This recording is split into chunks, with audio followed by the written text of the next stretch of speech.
Dans cette vidéo, j'évoque les causes sous-jacentes d'une personne qui ne peut plus vivre seule.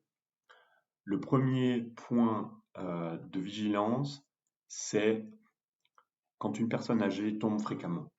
Les chutes sont une cause principale de préoccupation qui peut entraîner des blessures, donc c'est un point très grave qui montre des signes de perte d'autonomie. Le deuxième point concerne votre parent qui devient peu à peu un ermite et cela peut conduire à la solitude et à l'isolement. Donc c'est un point qu'il faut surveiller de très très près.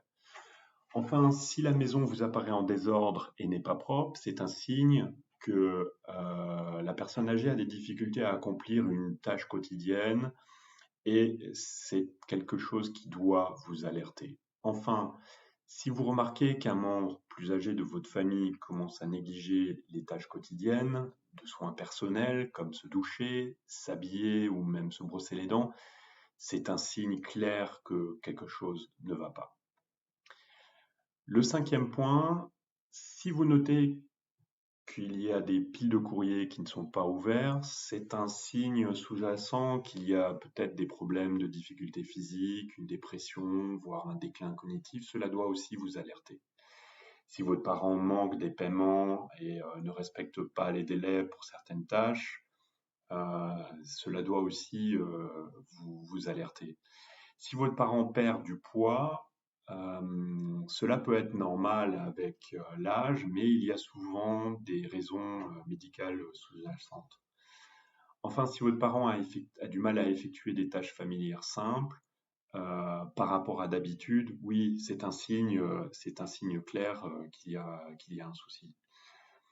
Et si votre parent se perd lorsqu'il se rend dans des endroits familiers, cela sent et qui lui semble maintenant devenir étranger, cela doit également vous alerter.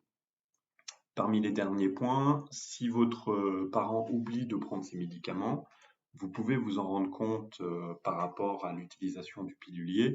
Cela doit clairement vous alerter car cela peut les exposer à un risque de complications médicales.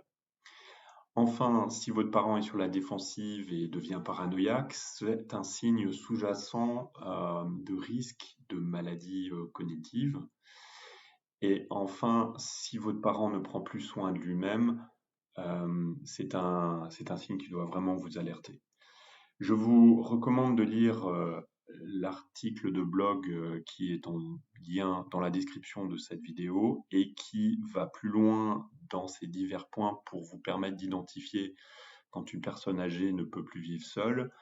Je vais plus loin et vous indique des conseils pour aider vos parents âgés, ainsi que comment gérer diplomatiquement la situation et dire à votre parent qu'il ne peut certainement plus vivre seul.